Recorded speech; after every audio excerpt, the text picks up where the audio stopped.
안녕하세요. 좋은 하루 보내세요. 저희 채널이 마음에 드셨다면 좋아요와 구독 부탁드려요. 여러분의 응원이 힘이 된답니다. 자, 이제 실화를 하나 들려드릴게요.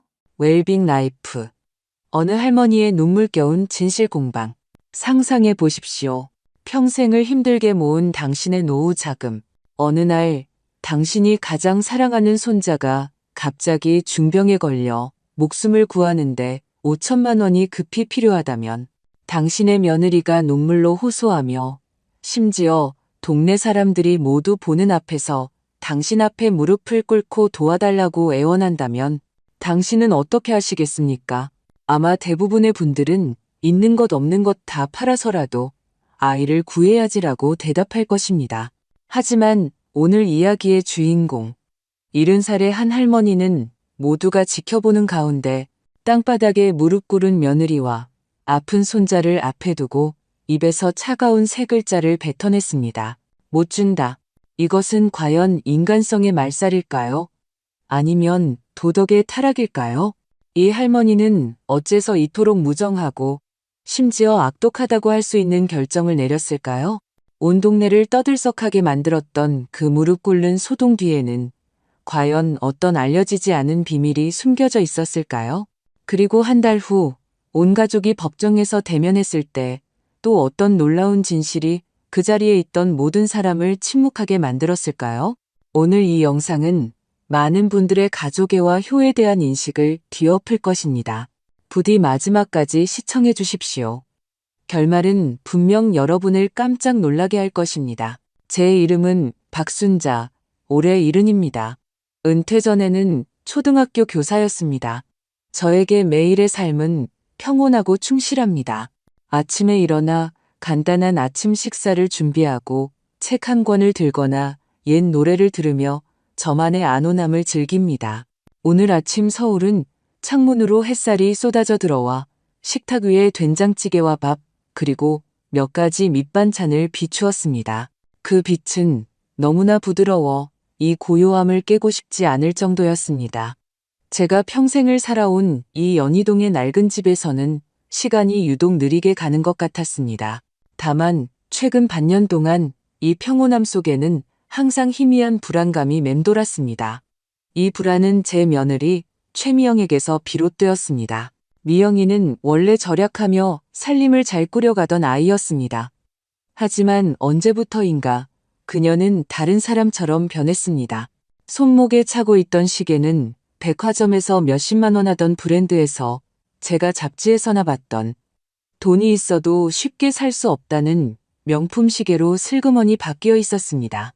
저희 집에 들고 오는 가방도 실용적인 캔버스 백에서 한두 달에 한 번씩 디자인이 바뀌는 로고가 선명한 명품 가죽 가방으로 변했습니다. 지난달 손자 준서의 생일, 온 가족이 저희 집에 와서 식사를 했습니다. 미영이는 섬세하게 재단된 원피스를 입고 목에는 자잘한 다이아몬드가 밝힌 얇은 목걸이를 하고 있었습니다. 불빛 아래서 작지만 값비싼 빛을 반짝였습니다. 제가 무심코 한마디 칭찬했습니다. 미영아, 그 목걸이 참 예쁘구나. 그녀는 무의식적으로 목걸이를 만지며 얼굴에 어색한 기색을 스치더니 이내 웃으며 말했습니다. 어머니, 잘못 보셨어요. 이거 비싼 거 아니에요. 친구가 선물해준 모조품이에요. 그냥 재미로 하고 다니는 거예요. 하지만 그 광택, 그 세공. 제가 70년을 살면서 진짜와 가짜는 구별할 줄 압니다. 그녀는 왜 거짓말을 하는 걸까요? 아들 민준이는 옆에서 그저 고개를 숙이고 밥만 먹을 뿐 한마디도 하지 않았습니다. 저는 그의 미간이 무심코 찌푸려지고 얼굴에는 제가 젊었을 때 보지 못했던 피로와 시름이 더해진 것을 알아차렸습니다. 더욱 저를 의심하게 만든 것은 미영이가 제 재정 상황을 넌지시 떠보기 시작했다는 점입니다. 때로는 무심한 척 물었습니다. 어머니, 이 집 지금 시가 엄청나겠어요. 재개발되면 여러 채로 받을 수 있다던데요? 때로는 한숨을 쉬며 말했습니다. 휴, 요즘에 키우는데 돈이 너무 많이 들어요.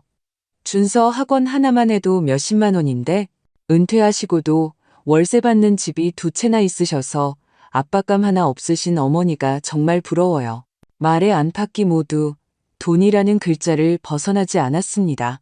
마음속에 경고등이 울렸지만 그래도 한 가족인데 아마 스트레스가 심해서 그러려니 생각했습니다.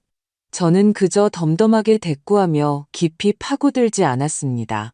제가 모르는 척하면 이 불안감도 수면의 잔물결처럼 천천히 사라질 것이라고 생각했습니다. 그 수요일 아침까지는요. 한 통의 갑작스러운 전화가 모든 물밑 흐름을 소용돌이의 중심으로 밀어넣었습니다. 어머니, 전화기 너머는 아들 박민준이었습니다. 그의 목소리는 초조함에 변해 있었습니다. 지금 집에 계세요? 미영이랑 준서가 금방 그리로 갈 거예요. 아주 중요한 일이 있어요. 가슴이 철렁 내려앉았습니다. 서둘러 물었습니다. 무슨 일이니? 혹시 준서가 만나보시면 아실 거예요. 전화로는 다 말 못해요. 민준이는 서둘러 전화를 끊었고 제 마음은 공중에 매달린 채였습니다. 30분도 채 안 되어 초인종이 급하고 요란하게 울렸습니다. 문을 열자 최미영이 눈시울을 붉힌 채 초췌한 얼굴로 문 밖에 서 있었습니다. 옆에는 제 손자 준서를 데리고 있었습니다. 준서의 안색은 확실히 좋지 않았습니다. 창백했고 기운도 없어 보였습니다. 서리를 맞고 시든 작은 풀 같았습니다. 저를 보고도 평소처럼 웃으며 달려들지 않고 그저 겁먹은 듯 할머니라고 부르더니 미영이의 등 뒤로 숨었습니다. 그 맑은 눈에는 제가 읽을 수 없는 두려움이 서려 있는 듯 했습니다. 미영아, 대체 무슨 일이니? 저는 그들을 집 안으로 들였습니다. 마음속 불안은 점점 더 커졌습니다. 미영이는 집에 들어서자마자 눈물을 왈칵 쏟아냈습니다. 그녀는 정교한 가죽 가방에서 떨리는 손으로 서류한 뭉치를 꺼내 거실 찻상 위에 세게 내려놓았습니다. 어머니, 그녀의 목소리는 쉬어 있었고 절망으로 가득 차 있었습니다. 직접 보세요. 저는 그 서류 뭉치를 집어들었습니다. 가장 위쪽에는 서울대학교 병원 마크가 찍혀 있었습니다. 제목은 혈액종양내과 검사 보고서라고 쓰여 있었습니다. 저는 돋보기 안경을 쓰고 자세히 들여다보았습니다. 보고서에는 제가 알아들을 수 없는 의학 용어와 데이터로 가득했습니다. 하지만 미영이가 빨간 펜으로 동그라미를 쳐놓은 몇몇 단어가 유독 눈에 띄었습니다. 희귀 재생불량성 빈혈 의심, 골수 기능 이상, 즉각적인 골수 천자 및 추가 유전자 검사 요망. 그 순간 제 심장은 보이지 않는 손에 의해 세게 움켜쥐어진 듯 숨 쉴 수 없을 만큼 아팠습니다. 제 유일한 손자, 제가 손바닥 안에서 키운 보물. 어째서 이렇게 무서운 병에 걸렸단 말인가. 이게 언제부터, 어떻게 이런 일이. 제 목소리가 떨렸습니다. 미영이의 울음소리는 더 커졌습니다. 그녀는 준서를 껴안고 마치 자신의 몸속으로 집어넣으려는 듯 했습니다. 며칠 사이에요. 준서가 계속 어지럽다고 하고 코피도 흘려서 병원에 데려갔더니 의사 선생님이 상황이 아주 심각하다고 하셨어요. 이 병은 진행이 아주 빨라서 제때 치료하지 않으면 상상할 수도 없는 결과가 올 거라고. 그녀는 말하며 가방에서 또 다른 종이, 견적서를 꺼내 제 앞으로 밀었습니다. 어머니, 의사 선생님이 초기 검사와 보조 치료만 해도 5천만 원이 든대요. 이건 아직 골수 이식 비용은 포함도 안 된 거예요. 저희가 그런 돈이 어디 있어요. 미영이는 고개를 들고 눈물 어린 눈으로 저를 바라보았습니다. 그 눈빛에는 숨김없는 구걸이 담겨 있었습니다. 어머니, 제발요. 어머님은 형편이 좀 나으시잖아요. 일단 준서 치료비 좀 대신 내주세요. 네? 그냥 준서 목숨 하나 살려주신다고 생각해주세요. 5천만 원. 이 숫자는 혼란스러운 제 머릿속을 강타하는 망치 같았습니다. 저는 억지로 자신을 냉정하게 만들고 눈앞에 이 모든 것을 다시 살펴보기 시작했습니다. 미영이의 슬픔은 너무나 진짜 같았고 준서의 안색도 확실히 창백했습니다. 병원 직인이 찍힌 그 보고서도 반박할 수 없어 보였습니다. 하지만 왜 이렇게 심각한 병을 민준이가 전화로 명확히 설명하지 않았을까? 왜 미영이는 가장 먼저 저와 어떻게 대처할지 상의하지 않고 정확한 액수를 바로 제시했을까? 왜 준서는 저를 의지하는 눈빛이 아니라 피하는 눈빛으로 보는 걸까? 저는 평생 교직에 몸담으며 마음과 말이 다른 학부모와 거짓말하는 학생들을 너무나 많이 봐왔습니다. 저는 이 상황 속에 어떤 의도적으로 연출된 거짓이 있다는 것을 느낄 수 있었습니다. 가슴은 칼로 베는 듯 아팠지만 이성은 머릿속 깊은 곳에서 힘겹게 희미한 경고등을 켰습니다. 저는 심호흡을 하고 들끓는 감정을 억누르며 최대한 평온한 목소리로 말했습니다. 미영아, 준서가 아픈 건 나도 누구보다 가슴 아프다. 하지만 가슴 아프기 때문에 더더욱 함부로 할 수 없는 거야. 이렇게 큰 돈인데 이 보고서에 대해서는 내가 아는 의사 친구한테 한번 보여주고 치료 계획을 확인해 봐야겠다. 이것은 지극히 합리적인 요구였습니다. 그러나 최미영의 반응은 제 예상을 뛰어넘었습니다. 그녀의 울음소리가 뚝 그쳤고 눈빛에는 쉽사리 감지하기 어려운 당황스러움이 스쳐 지나갔습니다.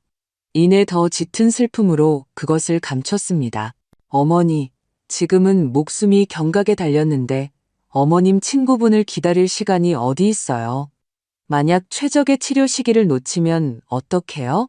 절 못 믿으시는 거예요? 아니면 서울대병원 의사 선생님을 못 믿으시는 거예요? 그녀는 그 보고서를 확 낚아채더니 마치 보물이라도 되는 양 가슴에 꼭 껴안았습니다.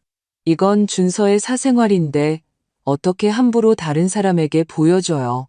어머니, 걱정하시는 건 알겠지만 그렇다고 준서 목숨을 가지고 장난치시면 안 되잖아요. 저는 승낙하지 않고 더 생각해보기로 결정했습니다. 이 논쟁 속에서 저는 냉정하게 분석할 시간이 더 필요했습니다. 미영이가 준서를 데리고 떠날 때 그녀가 꽉 움켜쥔 그 병세 위중 보고서는 마치 협상 결렬을 선포하는 백기 같았습니다. 저는 더 이상 고집하지 않고 그저 평온하게 그들을 문 앞까지 배웅하며 준서에게 약을 제때 챙겨 먹으라고 당부했습니다. 준서는 고개를 들어 저를 한번 쳐다봤습니다.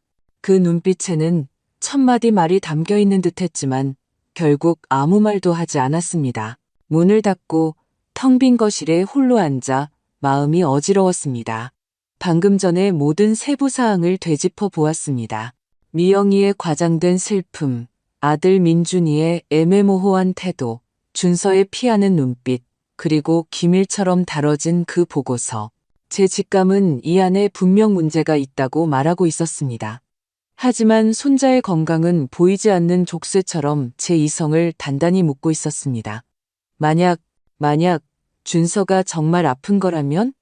이 생각은 독사처럼 제 마음을 물어뜯었습니다. 그 후 며칠 동안 집 전화는 저에게 고문이 되었습니다.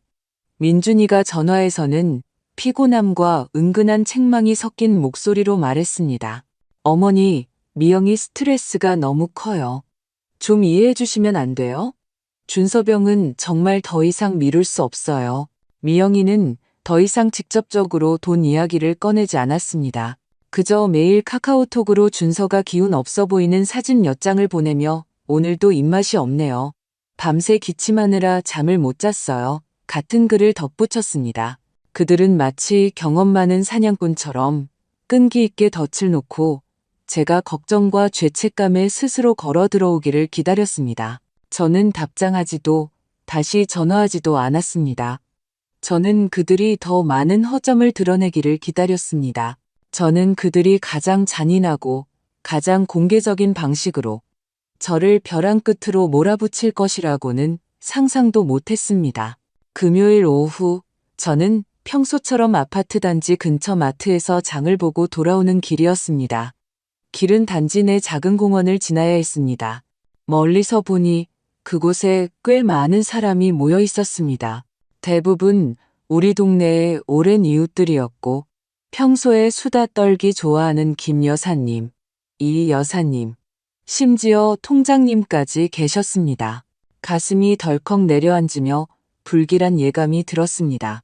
제가 길을 돌아갈까 망설이는 사이 최미영의 날카로운 울부짖음이 칼날처럼 공원의 소음을 순식간에 꿰뚫었습니다. 어머님, 여기 계셨군요. 드디어 저희를 만나주시는군요. 제가 반응하기도 전에 미영이가 준서를 끌고 사람들 속에서 뛰쳐나왔습니다. 그녀는 두 눈이 시뻘겋고 머리는 헝클어졌으며 얼굴은 눈물 자국으로 가득했습니다. 그날 저희 집에서보다 더 초췌하고 더 광기 어려 보였습니다. 그리고 모든 사람의 시선 아래 그녀는 제가 평생 잊지 못할 행동을 했습니다. 그녀는 쿵소리와 함께 준서를 끌고 제 앞에 시멘트 바닥에 꼿꼿이 무릎을 꿇었습니다. 무릎이 바닥과 부딪히며 난 그 둔탁한 소리는 망치처럼 제 심장을 세게 내리쳤습니다. 어머님, 제발 준서 좀 살려주세요. 그녀의 울부짖음은 목이 쉬도록 절규하며 옥석 구분의 결연함을 담고 있었습니다. 준서가 곧 죽을지도 몰라요. 의사 선생님이 지금 수술 안 하면 늦는다고 했어요. 5천만 원. 제발요. 저희 좀 불쌍히 여겨주세요. 어머님이 유일한 손자 좀 불쌍히 여겨주세요. 그녀는 준서의 옷을 힘껏 잡아당기며 아이를 거의 땅에 처박을 듯 했습니다. 준서는 이 갑작스러운 상황에 겁에 질려 작은 몸이 뻣뻣하게 굳은 채 어깨를 계속 떨었습니다. 미영이의 흉흉한 눈빛 압박 아래 그는 눈물과 공포로 가득한 얼굴로 미약하게 떨리는 목소리로 외쳤습니다. 할머니, 살려주세요. 저 너무 아파요. 그의 울음소리는 병의 고통으로 인한 신음이라기보다는 벼랑 끝에 몰린 어린 짐승이 내는 무력한 비명 같았습니다. 그 순간 온 세상이 멈춘 듯 했습니다. 저는 제 심장 박동 소리와 주변 이웃들이 숨을 들이마시는 소리만 들을 수 있었습니다. 이어서 수군거리는 소리가 파도처럼 밀려왔습니다. 세상에 너무 매정하다. 자기 친손자인데 박 선생님 대궐세 받는 집도 몇 채 있다던데 5천만 원이 그렇게 아까운가? 저 애 마른 것 좀 봐. 정말 불쌍하다. 평소에 박 선생님 사람 좋은 줄 알았는데 휴대폰 카메라의 셔터 소리, 녹화 중임을 알리는 빨간 불빛이 수많은 눈이 되어 저를 이 공개 재판의 형틀에 못 박았습니다. 통장님도 앞으로 다가와 난처한 얼굴로 저를 설득했습니다. 박 선생님, 일단 진정하시고 아이가 먼저잖아요. 일단 좀 도와주시는 게 어떻겠어요? 모든 시선, 모든 비난, 모든 동정이 거대한 그물이 되어 저를 완전히 삼키려 했습니다. 저는 현기증을 느끼며 거의 서 있기 힘들었습니다. 저는 제 손바닥을 세게 꼬집으며 통증으로 마지막 한 줄기 정신을 유지했습니다. 저는 무릎 꿇은 미영이의 모습 뒤로 그 눈에 스치는 일말의 더위와 도박의 기운을 보았습니다. 저는 눈물로 얼룩진 준서의 얼굴에서 나이를 초월한 깊은 공포와 혼란을 보았습니다. 저는 심호흡을 했습니다. 공기 중에는 굴욕의 냄새가 가득했습니다. 저는 천천히 허리를 굽혔습니다. 미영이를 쳐다보지 않고 곧장 바람 속 낙엽처럼 떨고 있는 준서를 부축해 일으켰습니다. 저는 손수건으로 그의 얼굴에 묻은 눈물과 콧물을 부드럽게 닦아주며 나지막이 말했습니다. 준서야, 무서워하지 마. 할머니가 여기 있잖니. 그리고 저는 몸을 일으켜 제 척추를 꼿꼿이 세웠습니다. 저는 평생을 교육자로 살며 누구에게도 고개 숙인 적이 없습니다. 지금 이 순간은 더욱 그럴 수 없었습니다. 저는 주변의 모든 심판하는 눈빛을 마주하며 여전히 땅에 무릎 꿇고 믿을 수 없다는 표정을 짓고 있는 최미영을 보며 저 자신도 생각지 못했던 차갑고 단호한 목소리로 한 글자 한 글자 힘주어 말했습니다. 이 돈은 못 준다. 설명도 논쟁도 없었습니다. 죽음과 같은 정적 속에서 저는 준서의 손을 잡고 그 놀라움, 경멸, 동정이 뒤섞인 시선들을 뚫고 한 걸음 한 걸음 제 집으로 돌아왔습니다. 등 뒤에서는 미영이의 더욱 처절한 울부짖음과 이웃들의 더욱 거세진 웅성거림이 들려왔습니다. 저는 그 말을 뱉어낸 순간부터 제가 이 동네에서 수십 년간 쌓아온 명성이 하루아침에 무너졌다는 것을 알았습니다. 하지만 저는 또한 제 반격이 이제 막 시작되었음도 알았습니다. 집 문을 닫는 순간 저는 온 세상의 소란과 악의로부터 격리된 듯 했습니다. 등 뒤에서는 문을 뚫고 들어오는 최미영의 처절한 울음소리가 들렸고 제 손바닥 안에는 준서의 차갑고 떨리는 작은 손이 있었습니다. 저는 준서를 소파에 앉히고 따뜻한 물 한 잔을 주었습니다. 아이는 작은 입으로 물을 마시며 시종일관 고개를 숙인 채 저를 쳐다보지 못했습니다. 작은 몸은 여전히 미세하게 떨고 있었습니다. 방금 전에 그 장면은 8살 아이에게는 너무나 잔혹했습니다. 준서야. 저는 목소리를 낮추고 최대한 온화하게 들리도록 노력했습니다. 할머니한테 말해봐. 정말 많이 아픈 거니? 어디가 힘들어? 그 말에 아이의 몸이 확 굳었습니다. 고개를 들어 저를 재빨리 쳐다보았습니다. 그 눈빛에는 갈등이 가득했습니다. 입술을 움직이며 무언가 말하려는 듯 했지만 결국 고개를 더 깊이 숙이고 모기만 한 목소리로 말했습니다. 머리가 어지러워요. 저는 아이를 보며 가슴이 찔리는 듯 아팠습니다. 제 손자가 저에게 거짓말을 하고 있었습니다. 그리고 그에게 거짓말을 가르친 것은 바로 그의 부모였습니다. 그때 문 밖에서 박민준의 분노에 찬 문 두드리는 소리가 들렸습니다. 저는 준서의 어깨를 토닥여 안심시키고 문을 열러갔습니다. 문이 열리자마자 민준이는 분노를 품고 뛰어들어왔습니다. 그의 얼굴은 시뻘겋게 달아올랐고 눈에는 핏발이 서 있었습니다. 입을 열자마자 질책이 쏟아졌습니다. 어머니, 도대체 뭐 하시는 거예요? 방금 어머니가 하신 행동 때문에 미영이랑 준서가 얼마나 창피했는지 아세요? 온 동네 사람들이 다 봤어요. 어머니 심장은 돌로 만들어졌어요. 저는 차갑게 그를 바라보았습니다. 그럼 내가 어떻게 했어야 한다고 생각하니? 바보처럼 모두가 보는 앞에서 거짓말투성이인 사람에게 5천만 원을 건네줬어야 했니? 거짓말? 무슨 거짓말이요? 민준이의 목소리가 더 커졌습니다. 준서는 저렇게 아픈데 미영이는 걔를 위해서 자존심까지 버렸어요. 그런데도 어머니는 미영이가 거짓말한다고 말씀하세요? 어머니, 언제부터 이렇게 냉혈한이 되셨어요? 저는 더 이상 그와 논쟁하고 싶지 않았습니다. 그저 피곤하게 말했습니다. 민준아, 내 양심에 손을 얹고 물어봐라. 준서가 정말 5천만 원으로 목숨을 구해야 할 만큼 아픈 거니? 내 아내는 왜 내가 아는 전문의에게 그 보고서를 보여주는 걸 두려워하는 거니? 너는 준서의 아버지로서 이 소동극에서 대체 무슨 역할을 하고 있는 거니? 제 말은 날카로운 칼처럼 그의 죄책감의 급소를 찔렀습니다.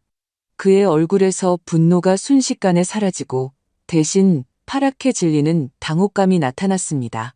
그는 입을 열었지만 한 글자도 반박하지 못했습니다. 결국 그는 발을 세게 구르며 준서를 일으켜 세우고는 어머니는 정말 말이 안 통하시네요. 라는 말을 남기고 뒤도 돌아보지 않고 가버렸습니다. 떠나는 부자의 뒷모습을 보며 제 마음속 슬픔은 분노를 훨씬 뛰어넘었습니다. 제 아들, 제가 자랑스러워했던 아들.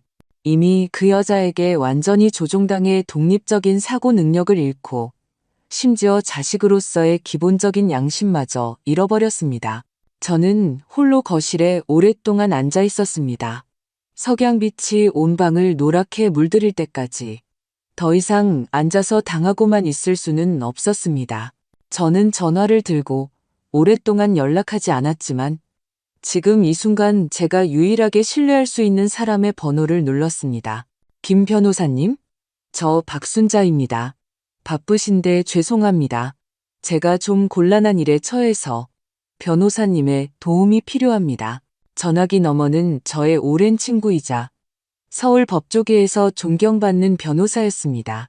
그는 제 설명을 조용히 듣고 어떤 놀라움이나 의심도 없이 그저 침착하게 몇 가지 핵심적인 질문을 한 뒤 가장 전문적인 조언을 해주었습니다. 순자 씨, 잘하셨어요. 이런 상황에서는 냉정함을 유지하고 쉽게 타협하지 않는 것이 첫 번째 단계입니다. 김 변호사의 목소리는 안정제처럼 제 혼란스러운 마음을 점차 진정시켰습니다. 지금부터는 우리가 주도적으로 나서서 비밀리에 증거를 수집해야 합니다. 당신의 직감이 맞을 가능성이 높아요. 이 배우에는 단순히 치료비 문제가 아닐 겁니다. 김 변호사의 지도 아래 소리 없는 반격이 조용히 막을 올렸습니다. 첫째는 진료 기록이었습니다. 김 변호사는 자신의 인맥을 동원해 믿을 만한 사설 탐정에게 합법적인 경로를 통해 준서가 최근 모든 병원에서 받은 진료 기록을 열람하도록 의뢰했습니다. 그는 서울대병원뿐만 아니라 평소에 다녔던 작은 동네 의원들의 기록까지 봐야 한다고 특별히 당부했습니다. 때로는 진실이 가장 눈에 띄지 않는 곳에 숨어 있기 때문입니다. 둘째는 재정 상태였습니다. 이 단계가 가장 중요했습니다. 변호사팀은 최미영과 박민준의 개인 신용, 은행 거래 내역, 그리고 소비 습관에 대한 전면적인 배경 조사를 암암리에 시작했습니다. 김 변호사는 말했습니다. 많은 경우 한 사람의 비정상적인 행동의 동기는 그의 청구서에 쓰여 있습니다. 마지막으로 행동 증거였습니다.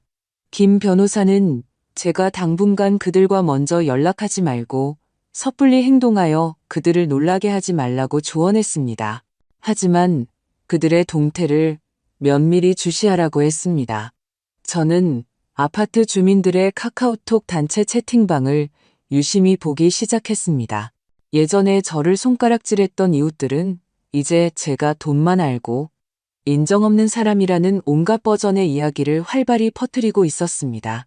최미영은 때때로 채팅방에 준서의 병색이 짙은 사진을 올리며 비극적인 어머니 역할을 계속 연기했습니다. 저는 이 대화 기록들을 하나하나 캡처해서 저장했습니다. 예전에 저를 상처 입혔던 이 말들이 미래에는 법정 증거가 될 것이었습니다. 그 시간 동안 저는 전례 없는 압박감을 견뎌야 했습니다. 단지를 걸을 때면 등 뒤에서 수군거리는 시선을 느낄 수 있었습니다. 마트에서 장을 볼 때면 계산원의 눈빛에 경멸이 담겨 있었습니다. 예전에 반갑게 인사하던 이웃들은 이제 저를 보면 길을 돌아갔습니다. 저는 마치 온 세상으로부터 버림받은 외로운 섬이 된 것 같았습니다. 하지만 저는 물러서지 않았습니다. 밤이 깊어 외롭고 흔들릴 때마다 저는 준서의 공포에 찬눈을 떠올렸습니다. 저는 단지 제 억울함을 풀기 위해서만이 아니라는 것을 알았습니다. 저는 제 손자를 구하고 있는 것이었습니다. 그를 거짓과 탐욕으로 만들어진 진창 속에서 끌어내기 위해서였습니다. 일주일 후 김 변호사 쪽에서 첫 번째 돌파구 소식이 전해졌습니다. 사설탐정은 최미영이 지난 반년 동안 명의로 총액 6천만 원이 넘는 3건의 소액 대출을 받았다는 사실을 알아냈습니다. 그리고 그녀의 여러 신용카드가 한도 초과 및 리볼빙 상태에 있다는 것도요. 더 중요한 것은 탐정이 찍은 한 장의 사진이었습니다. 최미영이 한적한 전당포 앞에서 사채업자로 보이는 남자와 격렬하게 다투는 모습이었습니다. 그 흐릿하지만 긴장감 넘치는 사진을 보며 저는 그 5천만 원이라는 구명돈의 진짜 용도가 무엇이었는지 거의 확신할 수 있었습니다. 저의 반격은 마침내 첫 번째 돌파구를 찾았습니다. 김 변호사 쪽에서 전해온 소식은 짙은 안개에 휩싸인 제 세계를 비추는 한 줄기 빛과 같았습니다. 비록 그 5천만 원의 정확한 용도는 아직 불분명했지만 미영이의 재정적 어려움은 제 추측이 옳았음을 명백히 증명했습니다. 이 모든 것은 돈과 관련이 있었지만 오직 준서의 병과는 무관했습니다. 날이 갈수록 제 쪽의 증거 사슬은 김 변호사의 도움으로 하나하나 완성되어 갔습니다. 반면 미영이의 처지는 눈에 띄게 궁지에 몰리고 있었습니다. 비록 제가 빗독촉의 칼날을 직접 보지는 못했지만 저는 몇 가지 세부 사항을 통해 그녀가 거짓말로 쌓아 올린 독이 계속 불어나는 빚의 홍수에 위태롭게 침식되고 있음을 느낄 수 있었습니다. 그녀는 아파트 단체 채팅방에서 더욱 자주 연기를 하기 시작했습니다. 오늘은 준서의 병세가 악화되었다고 말하고 내일은 의사가 더 비싼 수입약을 언급했다고 암시했습니다. 그녀의 말은 점점 더 비통해지고 과장되었습니다.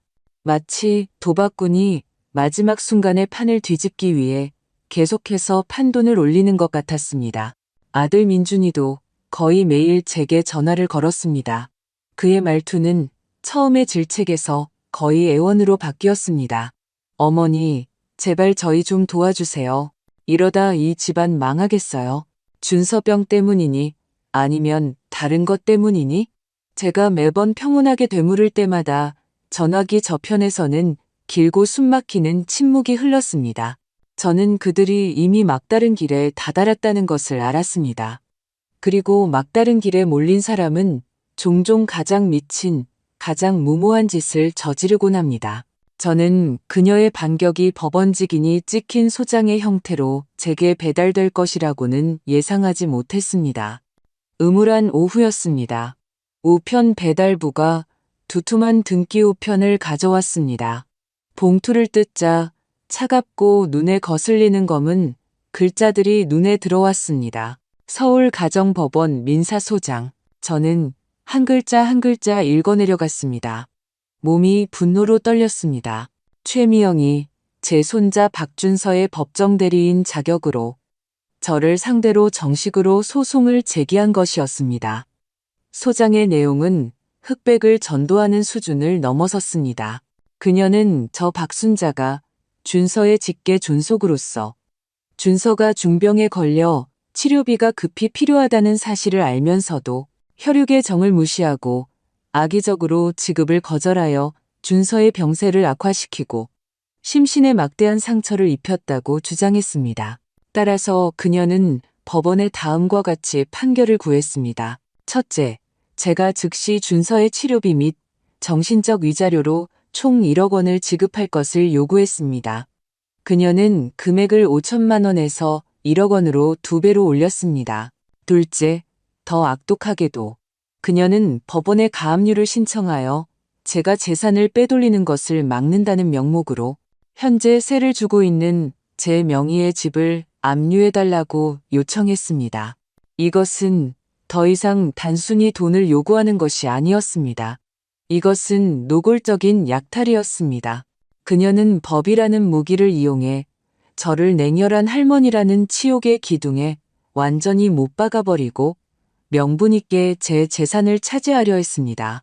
저는 그 흰 종이에 검은 글씨로 쓰인 소장을 보며 마음속 슬픔은 이미 끓어오르는 분노로 대체되었습니다. 저는 평생을 규범을 지키며 선량하게 살아왔는데 고이의 나이에 제 며느리와 아들에게 이토록 비열한 수법으로 고소를 당했습니다. 이것들이 미쳤구나. 남편이 남긴 등나무 의자를 제가 세게 치자 삐걱거리는 소리가 났습니다. 저는 즉시 김 변호사에게 전화를 걸었습니다. 전화기 저편 그의 목소리는 여전히 침착했습니다. 순자 씨, 당황하지 마세요. 이 단계는 제 예상 안에 있었습니다. 그들이 다급해질수록 우리의 조사 방향이 옳았다는 것을 증명하는 겁니다. 그들은 법정이 자신의 무대라고 생각하겠지만 그곳이 그들의 모든 거짓말의 무덤이 될 것이라는 건 모르겠죠. 소장을 받은 것은 우리에게 좋은 일입니다. 김 변호사는 계속해서 말했습니다.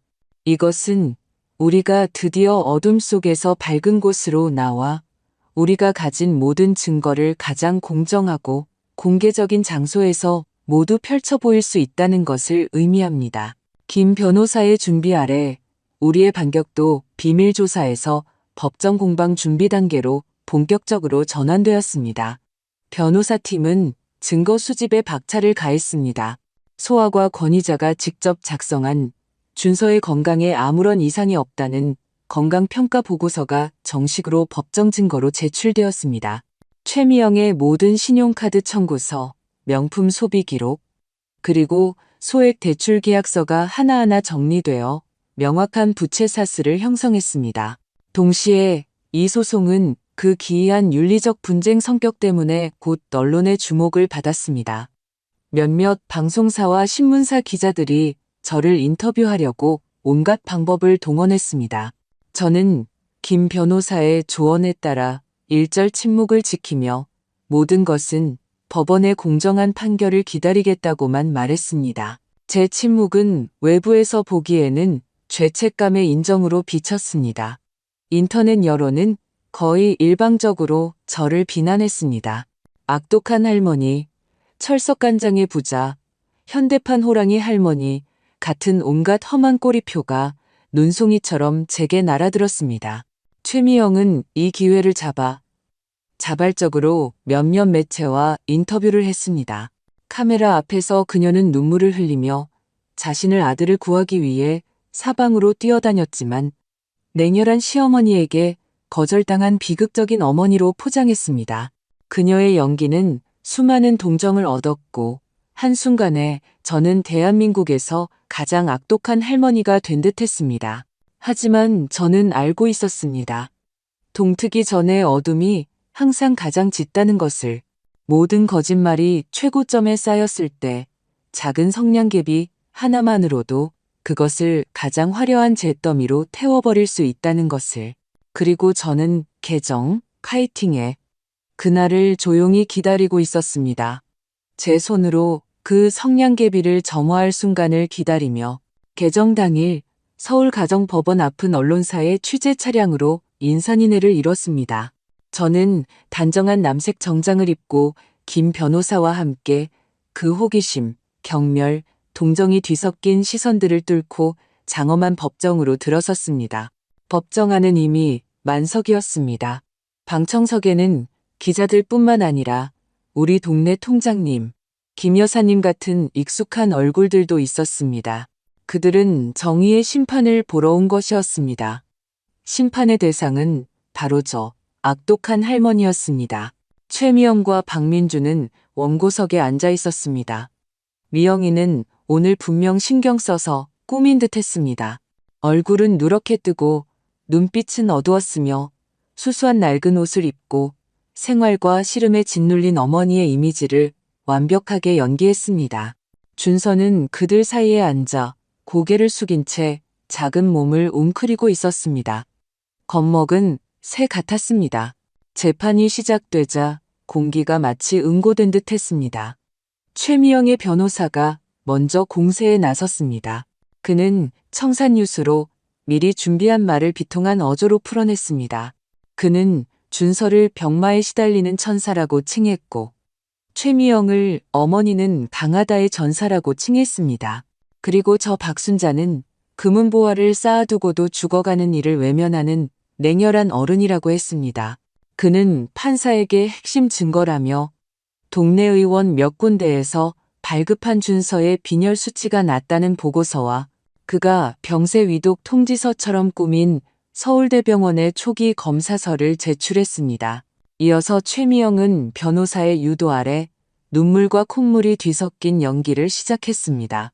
그녀는 자신이 어떻게 준서가 점점 말라가는 것을 발견했는지, 어떻게 밤잠을 설치며 사방으로 의사를 찾아다녔는지, 그리고 마지막에 어떻게 절망적으로 제 앞에 무릎 꿇었지만 차가운 거절만 되돌아왔는지 울면서 호소했습니다. 재판장님, 그녀는 눈물로 얼룩진 얼굴을 들고 떨리는 목소리로 말했습니다. 저는 시어머니께 돈을 달라는 게 아닙니다.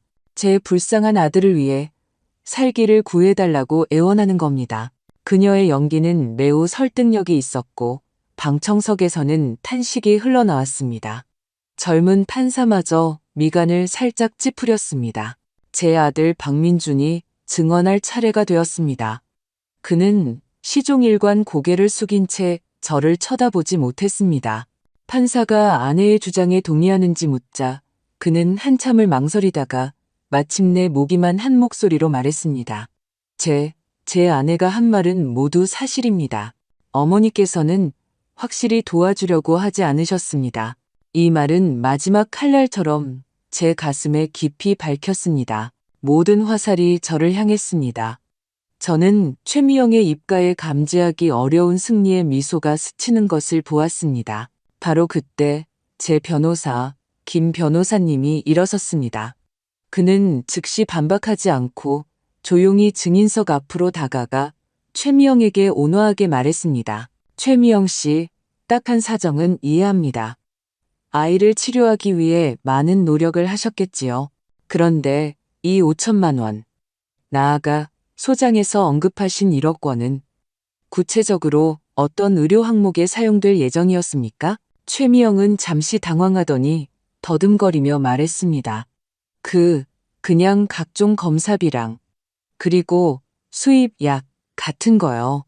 그렇습니까? 김 변호사의 어조는 변함없었지만 한 뭉치의 서류를 꺼내 들었습니다. 이것은 저희가 서울대학교 병원에 신청하여 소아과 권위자이신 이문호 교수님께서 직접 서명하신 박준서 군의 건강평가보고서입니다. 보고서에는 명확히 기재되어 있습니다.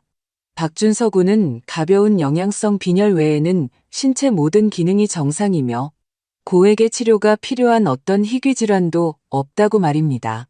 보고서의 결론은 일상적인 식단 조절과 철분제 보충만으로 충분하며 입원은커녕 5천만 원의 치료비는 전혀 필요하지 않다고 되어 있습니다.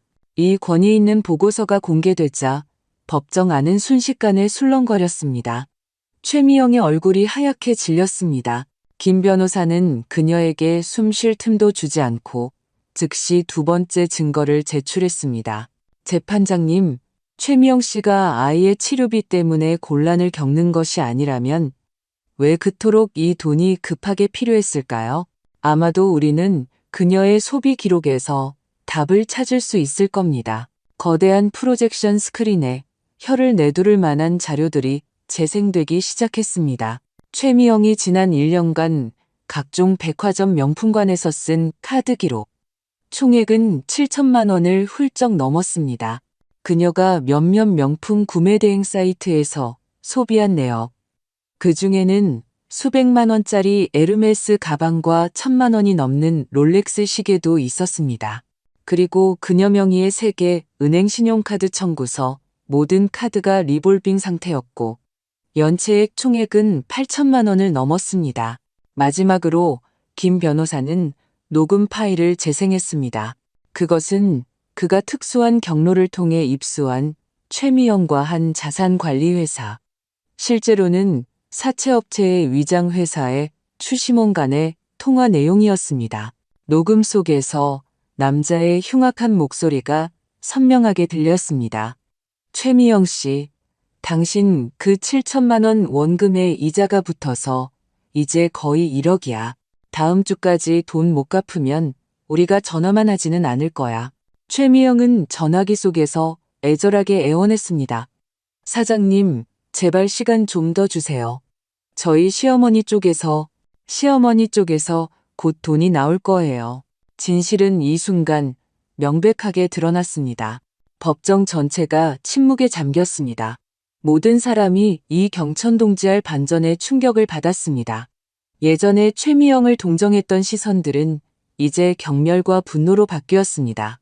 최미영은 의자에 주저앉아 잿빛 얼굴로 온몸을 떨었습니다. 박민주는 고개를 더 깊이 숙여 마치 땅에 구멍이라도 뚫고 들어가고 싶은 듯 했습니다. 그러나 이것이 끝이 아니었습니다. 김 변호사는 재판장을 보며 무거운 어조로 말했습니다. 재판장님, 이것은 단순히 돈에 관한 사기극이 아닙니다. 이것은 미성년 아동에 대한 정신적 학대입니다. 거짓말을 더 실감나게 하기 위해 제 의뢰인은 준서의 심신 건강이 이 기간 동안 그의 부모로부터 심각한 침해를 당했다고 믿을 만한 이유가 있습니다. 이에 저는 본 사건의 가장 핵심적인 증인 박준서 군의 소환을 요청합니다.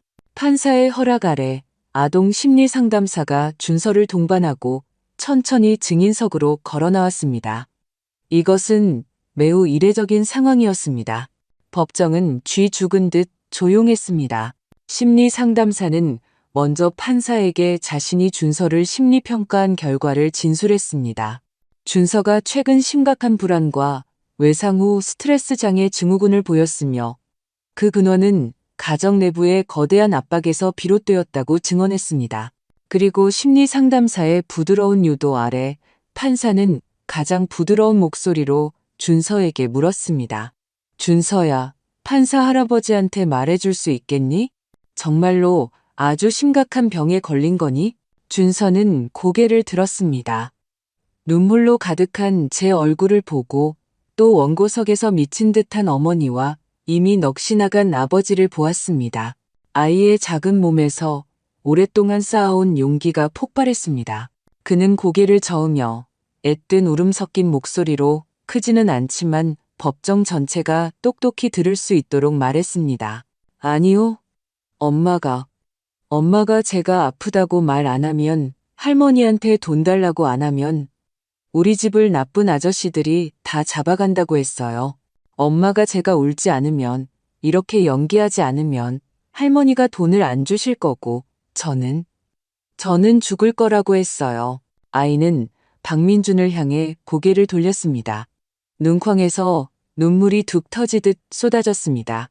아빠도 엄마 말 들으라고 했어요. 김 변호사는 이 순간 판사에게 요청을 했습니다.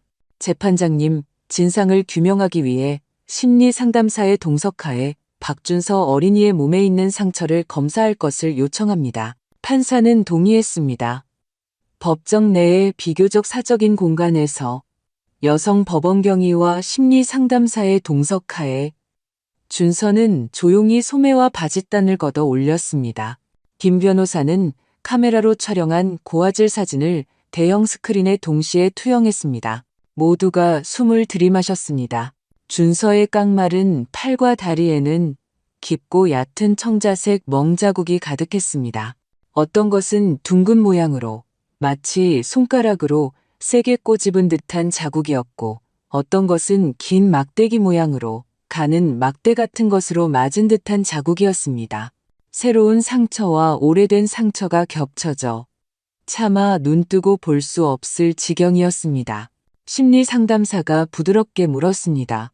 준서야, 이 상처들이 어떻게 생긴 건지 이모한테 말해줄 수 있니? 준서는 그 상처들을 보며 몸을 떨기 시작했습니다. 그는 최미영을 가리키며 작지만 공포에 찬 목소리로 말했습니다. 엄마가 때렸어요. 엄마가 시키는 말을 못 외우면 옷걸이로 때렸어요. 그는 다시 박민준을 보았습니다. 아빠도 가끔 제 팔을 꼬집었어요. 말 안 들으면 또 때릴 거라고 했어요. 이 순간 법정 안의 모든 동정, 의심, 비난은 숨막히는 분노로 변했습니다. 방청석의 김 여사님은 손으로 입을 막고 눈에는 충격과 후회가 가득했습니다. 준서는 더 이상 참지 못했습니다. 그는 심리 상담사의 손을 뿌리치고 비틀거리며 제게 달려와 제 다리를 붙잡고 큰 소리로 울었습니다. 할머니, 죄송해요. 준서가 일부러 그런 게 아니에요. 할머니를 속이려던 게 아니었어요. 저 너무 아팠어요. 너무 무서웠어요. 할머니가 보고 싶었어요. 그 순간 저는 더 이상 평정을 유지할 수 없었습니다. 저는 제 잃어버렸던 손자를 꼭 껴안았고 눈물은 소리 없이 흘러내렸습니다. 법정 전체가 이 아이의 가장 순수한 울부짖음과 가장 잔혹한 진실에 완전히 충격받았습니다. 최미영은 짐승 같은 절망의 비명을 지르며 완전히 무너졌습니다. 그리고 박민준, 제 나약한 아들은 모든 사람의 시선 아래 두 손으로 얼굴을 가린 채 부끄러움에 몸 둘발을 몰랐습니다. 저는 이 재판이 끝났다는 것을 알았습니다. 진실은 마침내 햇빛 아래서 그 피 흘리는 마땅한 판결을 받았습니다. 법정에서 터져나온 그 찢어지는 듯한 울음소리는 천둥처럼 모든 방관자의 꿈을 깨웠을 뿐만 아니라 이 황당무계한 소동극의 종말을 알리는 종을 울렸습니다. 후속 상황은 제 상상보다 빠르게 하지만 이치에 맞게 전개되었습니다. 법원은 최미영의 모든 소송 청구를 즉시 기각하고 제 부동산에 대한 가압류를 해제했습니다. 더 중요한 것은 판사가 법정에서 드러난 명백한 아동학대와 사기 증거에 근거하여 사안이 중대하고 미성년자 복지 및 형사 범죄와 관련이 있다는 이유로 그 자리에서 사건 전체를 검찰에 이송하기로 결정했다는 점입니다. 이는 최미영과 박민준이 민사소송의 원고에서 형사사건의 피고인으로 신분이 바뀌게 됨을 의미했습니다. 재판이 끝난 후 미영이는 법원 경위에게 임시로 제지되었습니다. 그녀는 흐물흐물한 진흙더미처럼 입으로는 끊임없이 욕설을 퍼붓고 울부짖으며 꾸며낸 비련의 모습은 온데간데 없었습니다. 박민주는 넋이 나간 채 끌려나갔습니다. 그는 처음부터 끝까지 저를 다시 쳐다볼 용기가 없었습니다. 언론의 방향은 하룻밤 사이에 완전히 바뀌었습니다. 전날 저를 냉혈하다고 비난하던 보도들은 다음날 제목이 모두 이렇게 바뀌었습니다. 경천동지할 반전, 재벌가 시어머니, 며느리 사건의 진실 폭로. 자애로운 어머니는 사실 뱀 같은 마음의 소유자. 법정에서 눈물 쏟은 8세 아들. 어머니에게 학대당하고 거짓말 교사당했다고 증언. 도박빚 갚기 위한 사기극. 지혜로운 할머니의 절체절명의 반격. 거짓말로 납치된 가족의 비극. 인터넷 여론은 더욱 들끓었습니다. 예전에 저를 욕하던 네티즌들은纷纷 제 소셜미디어에 들어와 사과 댓글을 남기고 더 격렬한 언어로 최미영과 박민준을 공격했습니다. 저희 집 주소와 전화번호가 다시 공개되었지만 이번에는 문 앞에 쌓인 것이 쓰레기가 아니라 낯선 사람들이 보낸 꽃과 위로 카드였습니다. 동네 분위기도 미묘해졌습니다. 김 여사님과 몇몇 이웃이 과일 바구니를 들고 저희 집 앞에서 한참을 망설이다가 결국 찾아와 더듬거리며 제게 사과했습니다. 박 선생님, 정말 죄송합니다. 저희가 정말 눈이 삐었었나 봐요.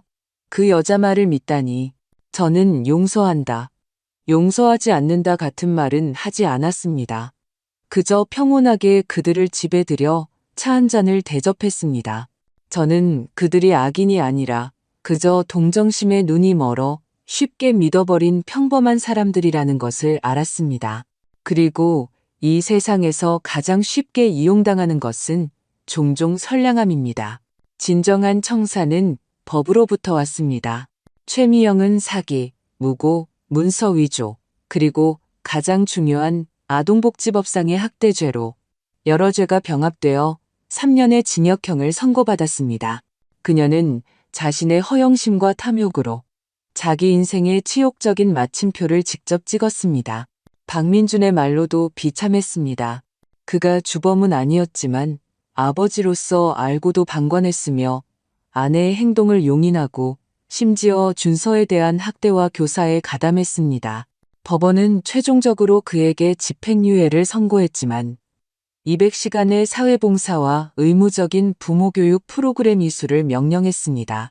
그는 회사에서 직위 해제되었고 동료들의 이상한 시선과 등 뒤에 수군거림에 더 이상 버틸 수 없어 결국 쓸쓸히 퇴사했습니다. 그가 잃은 것은 직업과 명성뿐만 아니라 아버지로서 자식으로서의 자격이었습니다. 사회복지기관과 법원은 상세한 평가를 거쳐 준서의 양육권을 정식으로 제게 판결했습니다. 그날 저는 판결문을 들고 집에 돌아왔습니다. 준서는 조용히 서재에서 책을 보고 있었습니다. 햇살이 창문을 통해 들어와 그의 몸에 따뜻한 빛의 고리를 만들었습니다. 그는 고개를 들어 저를 보고 달려와 저를 살며시 껴안았습니다. 할머니, 그는 제 품에 얼굴을 묻고 답답한 목소리로 물었습니다. 아빠랑 엄마는 이제 저를 안 원하시는 거예요? 저는 그의 부드러운 머리카락을 쓰다듬으며 마음이 시큰해졌습니다. 저는 몸을 숙여 그와 눈을 맞추고 진지하게 말했습니다. 준서야, 아빠랑 엄마는 잘못된 일을 했어. 그들은 좋은 아빠, 좋은 엄마가 되는 법을 배울 시간이 필요하단다. 하지만 너를 원하지 않는 게 아니야. 단지 지금은 내 곁에 있을 수 없을 뿐이야. 이제부터는 할머니가 항상 내 곁에서 너를 지켜줄게. 알겠지? 준서는 알듯 말듯 고개를 끄덕였습니다. 눈에는 눈물이 고였지만 더 이상 울지는 않았습니다. 저는 이 폭풍이 그를 하룻밤 사이에 억지로 성장하게 만들었다는 것을 알았습니다. 폭풍이 지나간 후의 생활은 제가 생각했던 것보다 평온했지만 더 많은 인내심이 필요했습니다. 준서의 상처는 깊었습니다. 그는 극도로 예민해지고 실수를 두려워했으며 종종 밤에 악몽을 꾸다 깨어났습니다. 심리상담사의 조언에 따라 저는 그를 데리고 그림을 배우게 했습니다.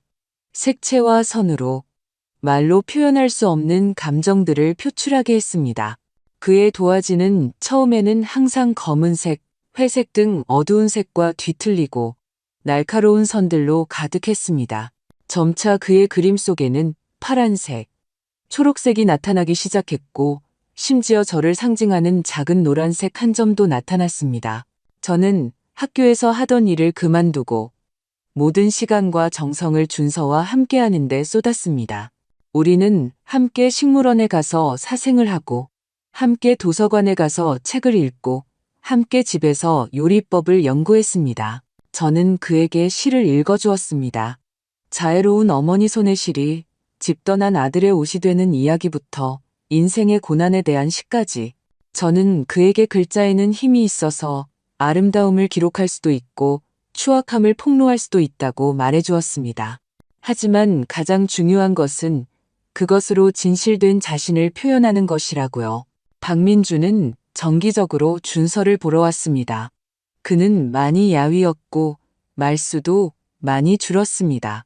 그는 더 이상 제게 무언가를 요구하지 않고 그저 묵묵히 준서와 잠시 놀아주다가 제 앞에서 깊이 고개를 숙이고 돌아섰습니다. 저는 그에게 한마디의 심한 말도 한 번의 웃음도 보여주지 않았습니다. 저는 그가 저지른 잘못을 만회하고 무너진 인생을 재건하는데 아주 오랜 시간이 필요하다는 것을 알았습니다. 최미영에 대해서는 다시는 소식을 듣지 못했습니다. 저에게 그 사람은 그가 가져온 모든 추악한 일과 함께 시간의 흐름에 휩쓸려가 버렸습니다. 제 72세 생일날 김 변호사는 제가 모든 법적 절차를 마치는 것을 도와주었습니다. 저는 제 명의의 집 2채와 대부분의 예금을 신탁기금으로 설정했습니다. 유일한 수혜자는 박준서였습니다. 하지만 명확한 부가 조항이 있었습니다. 이 재산은 그가 만 25세가 되고 품행이 단정하며 고등교육을 마친 후에야 단계적으로 상속받을 수 있다는 것이었습니다. 그전에는 박민준을 포함한 누구도 한 푼도 손댈 수 없었습니다. 저는 작은 일부의 돈을 남겨 작은 아동 심리건강기금을 설립했습니다. 김 변호사가 감독하며 예전의 준서처럼 가정 내 상처를 입은 아이들을 지원하는 데 사용될 것입니다. 이 모든 것을 마치고 저는 전례 없는 홀가분함을 느꼈습니다. 또다시 햇살이 눈부신 주말이었습니다. 저는 이제 10살이 된 준서를 데리고 집 근처 공원을 산책하고 있었습니다. 그는 키가 꽤 컸고 얼굴에는 건강한 혈색이 돌았으며 눈빛도 다시 맑고 자신감 있게 변해 있었습니다. 그가 갑자기 걸음을 멈추고 고개를 돌렸습니다. 햇살이 그의 솜털 같은 머리카락에 쏟아져 금빛 테두리를 만들었습니다. 그는 고개를 들어 저를 바라보았습니다. 눈빛은 맑고 진지했습니다. 할머니, 그가 나지막이 말했습니다. 그날 법정에서 저 정말 무서웠어요. 저는 걸음을 멈추고 몸을 숙여 그의 손을 가볍게 잡았습니다. 할머니도 알아. 준서는 정말 용감했어. 아니에요. 그는 고개를 저으며 눈가가 살짝 붉어졌습니다.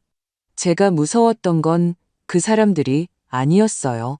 저는 할머니가 정말 제가 거짓말한다고 믿으실까봐 무서웠어요. 할머니도 그 사람들처럼 저를 버리실까봐 무서웠어요. 제 심장이 가장 부드러운 손길에 닿은 듯 시큰하고 따뜻했습니다.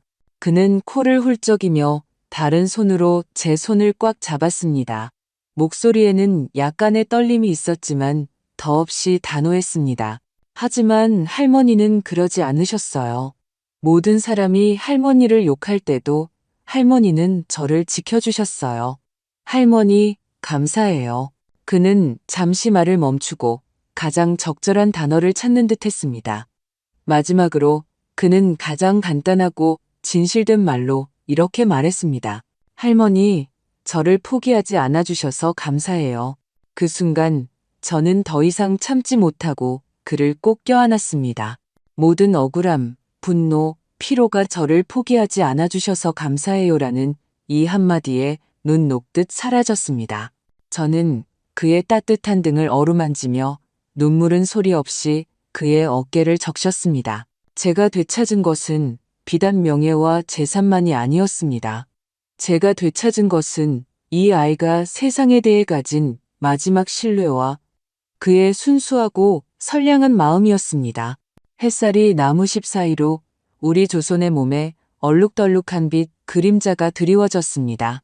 저는 품 안에 이 작지만 제게 온 세상의 용기를 준 소년을 보며 마음이 한없이 따뜻하고 평온했습니다.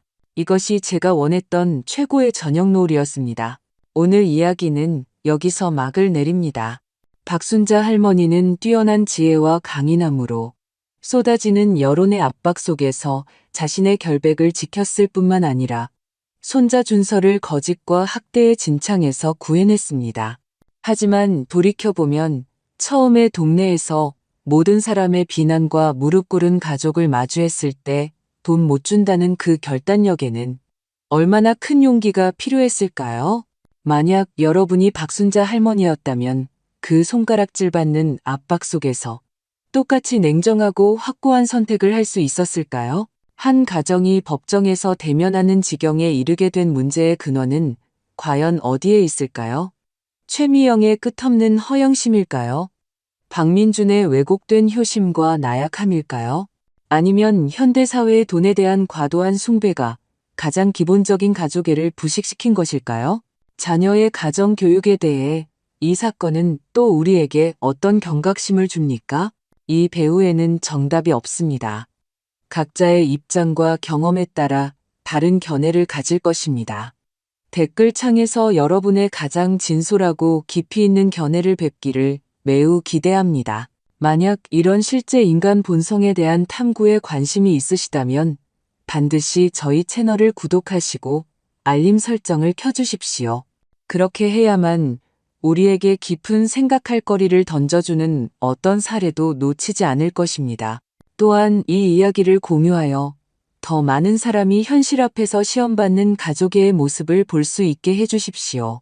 댓글창에서 여러분과 만나 뵙기를 기대하겠습니다.